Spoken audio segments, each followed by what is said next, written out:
Warning. This video contains adult humor, graphic dialogue, and certain material which some may find offensive. This video is a form of art intended for entertainment purposes only and not for children or easily offended viewers. The jokes and verbiage used in this performance do not represent the views or beliefs of the actor portraying them. Your discretion is highly advised.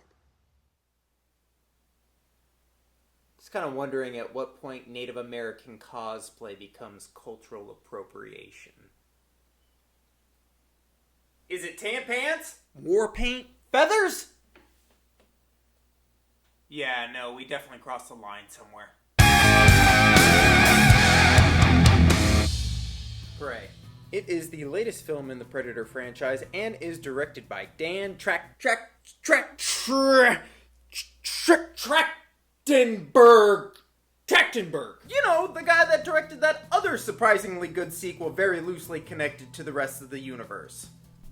In the film, a young Native American woman happens upon self-discovery when a visitor from a faraway land changes the way she perceives her world and inspires her to become self-empowered. Blah, blah, blah. You've seen it all before. This is Tequila Sprite, and it's delicious. Give me the good stuff.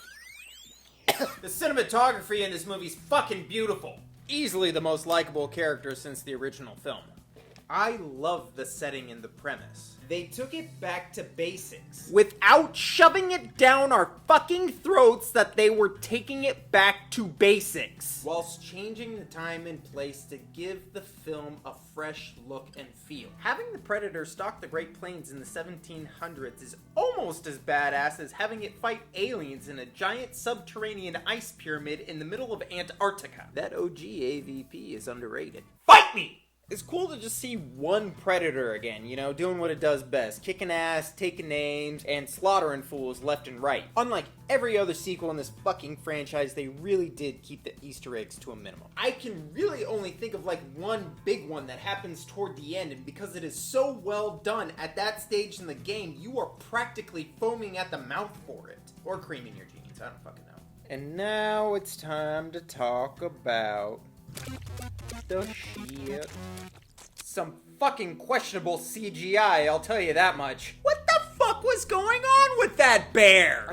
Were there no animals in the world that these motherfuckers could have eaten? Not one animal? Why are these assholes speaking English? Even more confusing is when one of the French guys who only speaks French, one would assume, starts speaking English to Naru, who also only speaks her native tongue, one would assume, and she understands him. It makes me angry.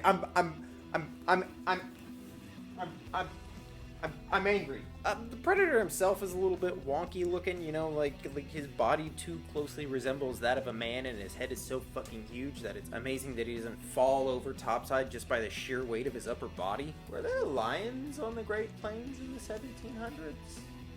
Are there lions on the Great Plains now? Am I a lion? Go on right ahead and give me that rewatch. This is a solid rewatch. Fun, fast-paced, with high stakes, likable characters, and some killer gore. It's easily the most rewatchable film in the franchise after the original, and definitely belongs on your Blu-ray shelf. Is it the most original film ever? Shit, no. Is it the best film in the series since Arnie took on the OG? Bet your rock hard cocks it is. Now, I would have loved to have seen an apocalypto-style thriller with little to no dialogue and non-stop intensity, so it loses some points for covering the same ground as stuff we've seen before. But if you want to keep on doing Predator prequels that happen throughout different periods of time, I'm here for it. Give me Prey 2, the Predator meets Genghis Khan. Prey 3, Predator vs. Gladiator. And Prey 4, Operation Berlin, where the Predator fights and metas the Germans. Make it happen, Hulu. 8 out of 10, rock out with your cocks out. And your vaginas too. Come on, get those VJs out there. Woohoo! Well, that about does it for this episode of the Jony Horror Reviews. I'm your host, Jony Horror, here to remind you youngsters, if it ain't broke, don't fix it. Keep your hands and arms inside the vehicle at all times. And always keep a bottle of lube handy, because you never know when life might fuck you up the ass. Some fuckable question CGI. Words. Am I right? Oh, fuck myself.